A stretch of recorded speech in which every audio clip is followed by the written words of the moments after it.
Assalamualaikum warahmatullahi wabarakatuh. Saya Dr. Asadi Budi. Hari ini kita akan melanjutkan pertanyaan-pertanyaan seputar THT. Sebelumnya saya mohon maaf untuk teman-teman yang mungkin bertanya, tapi saya baru bisa menjawab cukup lama diakibatkan kesibukan. Baik, kita mulai dengan pertanyaan pertama oleh Bapak Vivo. Pak Vivo kebetulan beberapa kali sudah bertanya, dan selanjutnya adalah dokter maaf, saya sudah operasi gendang telinga baru 5 bulan, lubang lagi, tapi lubangnya kecil. Apakah bisa menutup sendiri ataukah harus operasi lagi?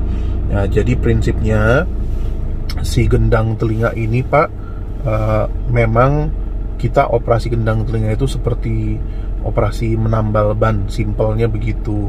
Apakah bisa terjadi lubang lagi? Ya tentu bisa aja.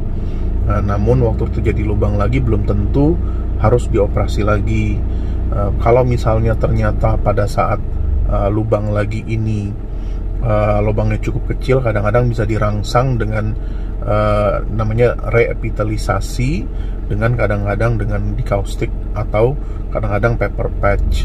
Kadang-kadang juga bisa kita lakukan operasi kecil yang dinamakan fat myrinoplasty atau pengambilan lemak di sekitar telinga, lalu dilakukan sumbatan di lubang kecil itu. Kalau kecil umumnya masih memungkinkan.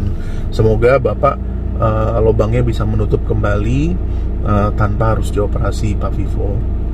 Baik, selanjutnya dengan Bapak Jamal Usin. Assalamualaikum, dari Asril di Cirebon. Dok, aku kan sudah 5 tahun congean. Apakah aku masih punya harapan untuk mendengar lagi seperti dulu? Tergantung Pak, seberapa berat kondisi lubangnya, seberapa berat kerusakan yang sudah ada di pendengaran. Jadi prinsipnya sebenarnya congean itu adalah penyakit di mana terjadi infeksi dan gangguan di telinga tengah, atau disebut juga otitis media atau radang telinga tengah yang sudah lama. Nah, memang umumnya penyakit ini terjadi sudah lama. Nah, dalam arti jika terjadi sudah lama, artinya wajar sekali kalau kita lakukan operasi untuk merekonstruksi pendengaran. Nah, seberapa baik hasilnya tentu tergantung dari modalnya. Jadi banyak faktor ya Pak. Modal kerusakannya, artinya kalau misalnya si gangguan pendengarannya sudah beralih sampai saraf pendengaran Bapak rusak, ya otomatis sangat sulit untuk memperbaikinya. Tapi kalau misalnya area kerusakannya hanya di gendang telinga, itu sangat mudah. Nah, tapi sudah misalnya gendang telinga dan tulang-tulang pendengaran, nah itu sedikit lebih sulit. Yang artinya tergantung tahapannya. Setiap orang punya penyakit tentu berbeda-beda. Paling aman sebenarnya Bapak konsultasikan ke dokter THT yang subbagian telinga agar diperiksa dulu tipenya seperti apa. Baik, Bapak Jamal itu ini yang tadi, selama pasca operasi itu bagaimana cara mandi dan wudhu ketika mau sholat? Baik, saya sendiri maaf, saya bukan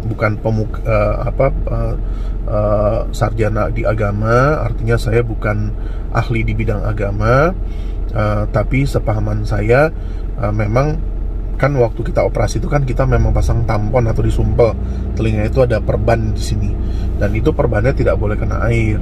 Nah, secara syariat, sepahaman saya, Bapak bisa wudhu dulu sebelum dilakukan operasi. Nah, lalu waktu setelah operasi cukup membasuh di luarnya, sama halnya seperti misalnya wudhu kuf, di mana Bapak sudah wudhu sebelum pakai kaos kaki misalnya, jadi bisa wudhu dengan membasuh atasnya kaos kaki. Sepahaman saya bisa begitu, tapi mungkin perlu dikoreksi kalau saya salah.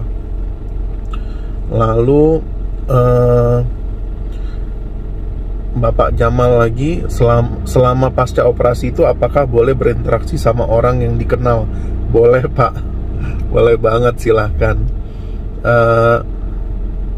Jelaskan dok dengan detail itu saja. Oke, baik, jadi udah saya jelaskan ya Pak, silahkan. Lalu Ibu Windu Sumertini, terima kasih ilmunya. Baik, sama-sama, semoga bermanfaat. Dengan Pak Tuek PLGS, dok, daerah mana saya juga mengalami gendang telinga pecah ketika wudhu. Di bagian telinga saya tarik terlalu kuat dengan jari telunjuk mengakibatkan penarikan seperti tabung jarum suntik disedot obatnya. Di situ saya mendengar gendang telinga saya pecah. Telinga saya saat itu terasa kapalan, suara telinga mengecil sampai tidak kedengaran. Mungkin sulit ya Pak, artinya kalau misalnya ada orang yang gendang telinganya pecah karena efek, maksudnya Bapak ini, Bapak Tuek, itu adalah posisi begini dan dia tarik. Sepahaman saya sulit sekali. Lebih mudah memecahkan gendang telinga itu dengan menampar. Nah, artinya kalau misalnya gendang telinga, misalnya dengan ini lubang kita, itu lebih mudah pecah gendang telinga. Tapi kalau narik, sepahaman saya sulit. Nah, tapi kalau memang itu terjadi, bisa diperbaiki gendangnya. Lalu prinsipnya sih prinsip operasi, menambal gendang telinga yang sudah rusak. Baik. Dok, gendang telinga lubang besar apakah bisa ditambal? Bisa Pak, gendang telinga bahkan tidak ada pun bisa ditambal. Artinya gendang telinga kerusakan yang total perforation. Assalamualaikum dokter, dengan dari Bapak Adi Niko, kantor dokter THT di Jepang. Bukan Pak, saya bukan di Jepang, kebetulan lagi jalan-jalan aja.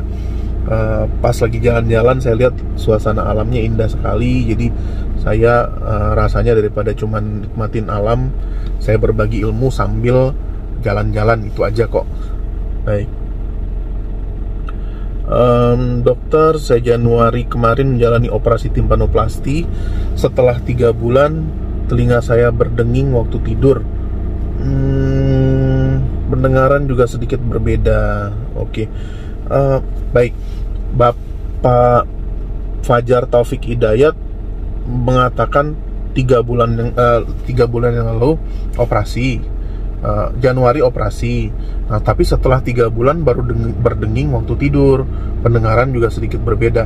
Saya rasa ini 2 hal yang berbeda Pak, karena pasca operasi orang kan dilakukan sumpal gendang telinga atau ditutup dulu sementara. Proses penutupan itu tentu bikin dengung, bukan denging. Dengung itu seperti penuh rasanya. Nah, setelah itu setelah dibuka, gendang telinga bagus, operasi bagus, berjalan lancar, gendang telinga sudah normal, mestinya ya sudah selesai seperti orang normal. Adapun kalau misalnya Bapak terjadi denging dan pendengarannya menurun, itu bukan akibat operasi gendang telinga. Kemungkinan Bapak terkena penyakit yang namanya sudden sensorineural hearing loss. Bapak sebaiknya datang ke dokter THT segera mungkin. Baik. Selanjutnya, Dok, apakah tambalan gendang telinga itu kuat? Insya Allah kuat. Artinya gendang telinga itu yang kita tambal itu memang artinya gini, memang ini buatan manusia. Artinya ini bukan buatan manusia juga ya. Artinya ini upaya manusia untuk memperbaiki, tapi tetap aja yang menyembuhkan itu kan yang di atas. Jadi kita ada teknik-teknik untuk menjaga agar gendang telinga ini kuat. Sebenarnya bahkan bisa lebih kuat dari standarnya. Misalnya kita pakai cangkokan dengan tulang rawan.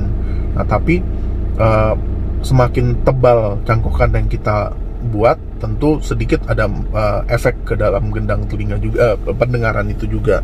Artinya semakin tebal cangkokan, misalnya kita pakai teknik cangkokan tulang rawan, pendengaran akan sedikit beda dibanding aslinya.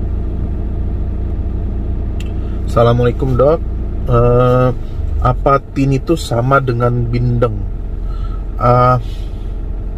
Ini dari Alfati, sebenarnya beda. Alfati bertanya, tinnitus dengan bindeng beda banget. Tinnitus itu adalah bunyi nging, nggak berhenti-berhenti. Beda dengan bunyi yang sekali-sekali ya Bapak Ibu. Kalau misalnya bunyi sekali-sekali, misalnya kita denging kuat banget, abis itu berhenti dalam beberapa detik, itu normal. Itu anggap aja seperti kedutan sekali-sekali orang normal. Nah, tapi kalau denging terjadi terus-menerus, itu baru kita sebut tinnitus. Artinya tidak berhenti-berhenti, non-stop 24 jam, tidak berhenti sama sekali. Nah, waktu itu terjadi, bisa jadi terjadi kerusakan pada organ rumah siput. Apakah sama dengan bindeng? Beda. Bindeng itu istilah awam, rasa nggak enak di telinga. Jadi nggak enak di telinga, bayangannya ya bindeng seperti rasa ketutup. Ya, koreksi saya atau kalau saya salah, tapi bindeng ya seperti rasa ketutup. Kadang-kadang orang pilek juga disebutnya bindeng, jadi beda banget. Oke, baik, selanjutnya dok, operasi gendang telinga tidak bisa ditanggung BPJS? Bisa Pak. Jadi pasien saya banyak sekali pasien BPJS. Saya operasi dengan pasien BPJS juga. Pasiennya ditanggung 100% oleh BPJS, jadi aman, nggak usah khawatir. Mungkin rumah sakit yang Bapak tempati, mungkin rumah sakitnya swasta, itu tidak mau kerjasama dengan BPJS, atau BPJS-nya tidak mengcover, atau budgetnya memang tidak sesuai. Memang karena kenyataannya tanggungan BPJS ini memang rendah sekali, jadi tidak banyak rumah sakit yang mau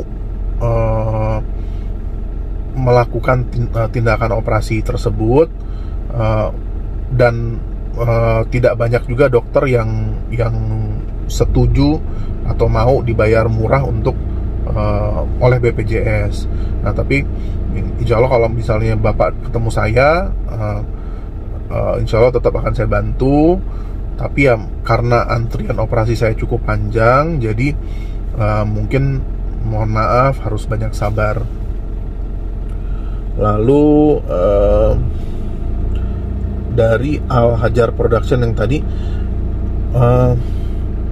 ini yang tadi ya, operasi gendang telinga tidak ditanggung BPJS, tapi kok dokter yang kemarin di klinik, yang benar saya Pak, karena saya sudah operasi pasien BPJS beratus-ratus, jadi aman, insya Allah ditanggung semuanya.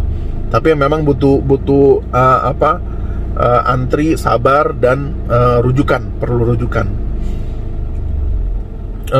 Bapak Al Hajar lagi, saya 2 tahun ini gendang telinga berlubang, jamuran, kata BPJS gendang telinga, operasi gendang telinga ditanggung.